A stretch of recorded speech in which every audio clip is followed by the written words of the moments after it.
Shri M Jayachandran, Sabarimala സ്വർണ്ണ കവർച്ചയുമായി ബന്ധപ്പെട്ട് നിരവധി ചർച്ചകളാണ് നടന്നത്.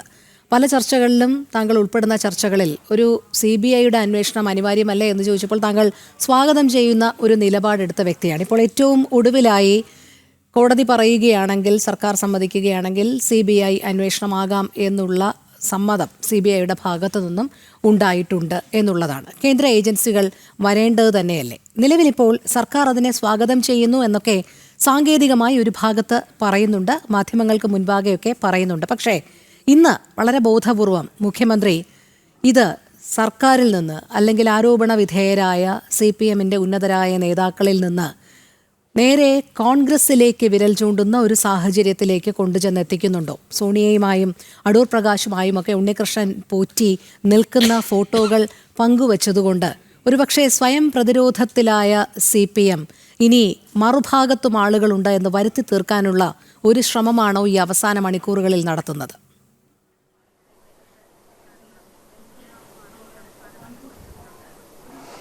രോഹിണി, താങ്കൾ ശരിയായി നിരീക്ഷിച്ചതുപോലെ ജനം TV ഉൾപ്പെടെ ഞാൻ ശബരിമല വിഷയവുമായി ബന്ധപ്പെട്ട് കഴിഞ്ഞ 2-3 മാസങ്ങളിൽ ഏതൊക്കെ ചാനലുകൾ ചർച്ച ചെയ്തിട്ടുണ്ടോ അവിടെയെല്ലാം CBI അന്വേഷണം നടത്തുന്നതിനോട് ഞാൻ യാതൊരു എതിർപ്പും പറഞ്ഞിട്ടില്ല, സ്വാഗതം ചെയ്യുകയാണ് ചെയ്തത്. അതേ നിലപാട് ഇപ്പോഴും ഞാൻ ആവർത്തിക്കുന്നു. പക്ഷെ പ്രശ്നം അതല്ല. അടിസ്ഥാന പ്രശ്നം എന്താണ്?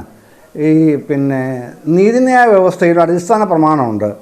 Ignorance of law is not an excuse എന്നുള്ളതാണ് നീതിന്യായ വ്യവസ്ഥ അടിസ്ഥാന പ്രമാണം തന്നെ. ആ പ്രമാണത്തിനെ പാടെ അസംബന്ധവൽക്കരിക്കുന്ന രീതിയിലാണ് ശ്യാംരാജ് ഇവിടെ നെടുനീളത്തിൽ രാഷ്ട്രീയ പ്രസംഗം നടത്തിയത്. മനസ്സിലാക്കേണ്ട ഒരു കാര്യം, താങ്കളെപ്പോലുള്ള യുവ നേതാക്കളോടായതുകൊണ്ടാണ് ഞാൻ ഇങ്ങനെ പറയുന്നത് കേട്ടോ. പേഴ്സണലി നമ്മൾ പല ചർച്ചകളിലും പങ്കെടുക്കാറുള്ളത് കൊണ്ടുകൂടിയാണ് ഞാൻ ഈ തരത്തിൽ ഒരു അഭിപ്രായം പറയുന്നതും എന്ന് വിചാരിക്കുക.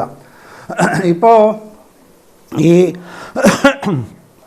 ഹൈക്കോടതിയുടെ 2023 ജനുവരി 12 ഒരു വിധിയുണ്ടല്ലോ, അതുവരെ 1998 ജൂൺ 12 മുതൽ ഈ പറയുന്ന 2023 ജൂൺ 12 വരെയും ശബരിമലയിൽ സ്പെഷ്യൽ കമ്മീഷണർ ഉണ്ട്.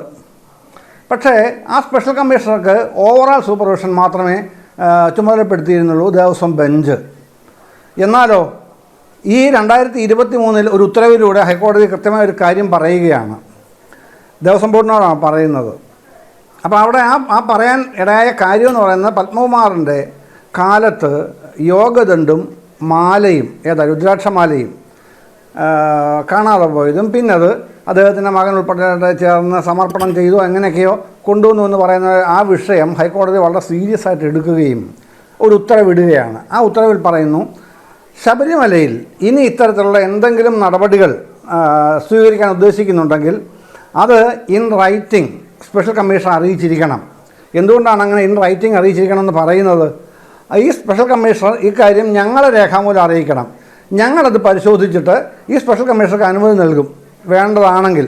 അങ്ങനെ അനുമതി നൽകിക്കഴിഞ്ഞാൽ നിങ്ങൾക്ക് ദേവസ്വം ബോർഡിന് അത്തരം കാര്യങ്ങൾ ചെയ്യാം, അല്ലാതെ ചെയ്തുകൂടാ എന്ന് ഉത്തരവിൽ പറയുകയാണ്.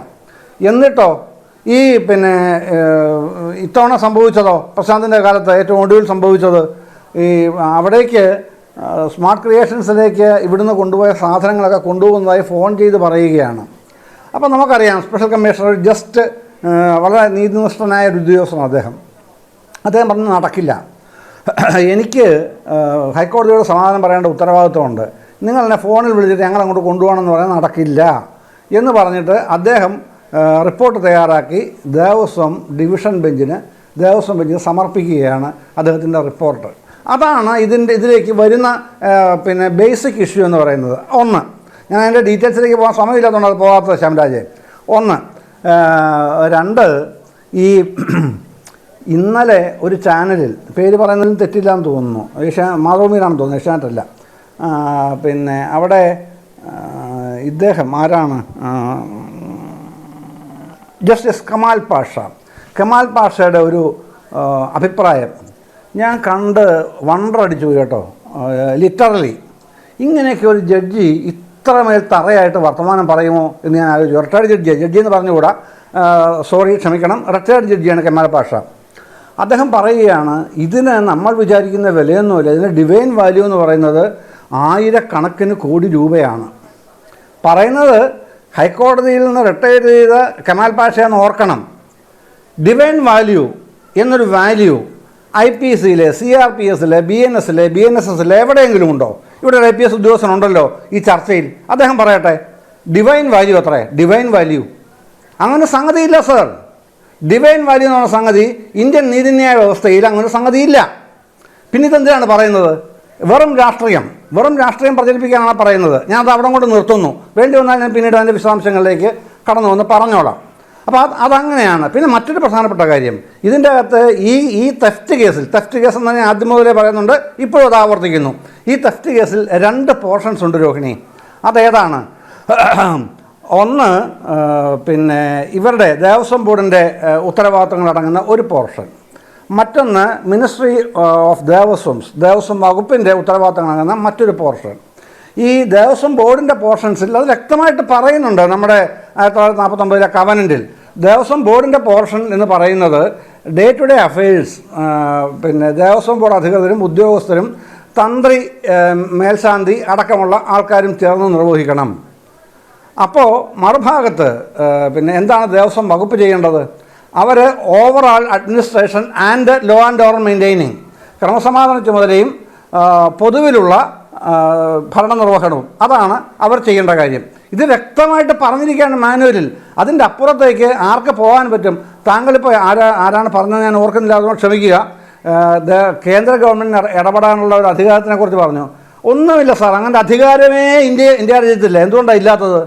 1976 ഡിസംബർ 11-ാം തീയതി നമ്മുടെ ഇന്ത്യ രാജ്യത്ത് ഒരു ഭരണഘടനാ ഭേദഗതി, 42-ാം ഭരണഘടനാ ഭേദഗതി, അത് പ്രകാരം നമ്മൾ പിന്നെ മതേതര രാഷ്ട്രമാണ്.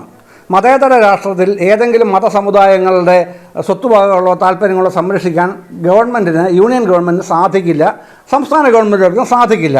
അതുകൊണ്ടാണ് ഹിന്ദു റിലീജിയസ് ആക്ട് പ്രകാരമുള്ള സംവിധാനങ്ങൾ യൂണിയൻ ഗവൺമെൻറ്റും അത് സംസ്ഥാന ഗവൺമെൻറ്റുകളും നടപ്പാക്കി പോരുന്നത് കാലാകാലങ്ങളായി. ഇനി അതിന് മാറ്റം വേണമോ? അത് വലിയൊരു ഒരു നിയമ പോരാട്ടമൊന്നും ഞാൻ പറയില്ല, വളരെ വലിയ നിയമ വഴികളിലൂടെ പോയി മാറ്റിക്കൊണ്ട് വരേണ്ട ഒരു സംവിധാനമാണത്. അതങ്ങനെ വരുമെങ്കിൽ നല്ല കാര്യം തന്നെ കേട്ടോ രോഹിണി, ഞാൻ അതിനോട് പൂർണ്ണമായി യോജിക്കും. അങ്ങനെ പിന്നെ സ്വതന്ത്രമായി, ഇപ്പോൾ ഒരു ഉദാഹരണം മാത്രം പറഞ്ഞു ഞാൻ ഇവിടെ നിർത്താം. 2018 തോന്നുന്നു, പന്തളം രാജകുടുംബം ഒരു സുപ്രീം കോടതി ഒരു റിട്ട് ഫയൽ ചെയ്തിരുന്നല്ലോ. ആ റിട്ടിൽ അവർ പറയുന്നത് ശബരിമലയ്ക്ക് മാത്രമായി ഒരു ദേവസ്വം ഭരണസമിതി വേണം എന്നവർ പറയുകയാണ്. അതിനവർ വിശദമായ കാരണങ്ങളും വ്യക്തമാക്കുന്നുണ്ട്. അതുകൂടെ പറയാൻ സമയമില്ലാത്തതുകൊണ്ട് ഞാൻ പറയാതെ പോകുന്നതാണ്. അപ്പോൾ ആ കാര്യങ്ങൾ വ്യക്തമായി അവിടെ അവർ ബോധിപ്പിക്കുന്നു സുപ്രീം കോടതിയിൽ. അങ്ങനെ വരുമെങ്കിൽ അത് നല്ല കാര്യമാണ് കേട്ടോ. ഞാനതിനെ അവരുടെ പന്തളം രാജകുടുംബം സുപ്രീം കോടതിയിൽ സമർപ്പിച്ച ആ അഫിഡവിറ്റിനെ ഞാൻ അന്നും ഇന്നും സ്വാഗതം ചെയ്യുന്നയാളാണ്. പക്ഷേ അങ്ങനെയൊക്കെ വരുന്ന ഒരു കാലം എന്നാണെന്നുള്ളത് നമുക്ക് പറയാൻ കഴിയില്ല. വരികയാണെങ്കിൽ നല്ലത് എന്നേ പറയാൻ കഴിയുള്ളൂ. അതാണ് പ്രാഥമികമായി എൻ്റെ ഊഴത്തിൽ എനിക്ക് പറയാനുള്ളത് രോഹിണി. ശരി, നമുക്ക് ഒരു ഇടവേളയിലേക്ക് പോകേണ്ടതുണ്ട്. അതിനു മുൻപ് ശ്രീ M. ജയചന്ദ്രൻ മറ്റൊരു സ്വകാര്യ ചാനലിൽ നടന്ന ചർച്ചയിലെ വാചകങ്ങൾ, ആ വ്യക്തിയുടെ പേര് പറഞ്ഞാണ് പറഞ്ഞത്, അത് താങ്കളുടെ മാത്രം ഉത്തരവാദിത്വമാണ് എന്ന് ഈ ചർച്ചയിൽ പറയുകയാണ്, അത് ആവർത്തിക്കുകയാണ്.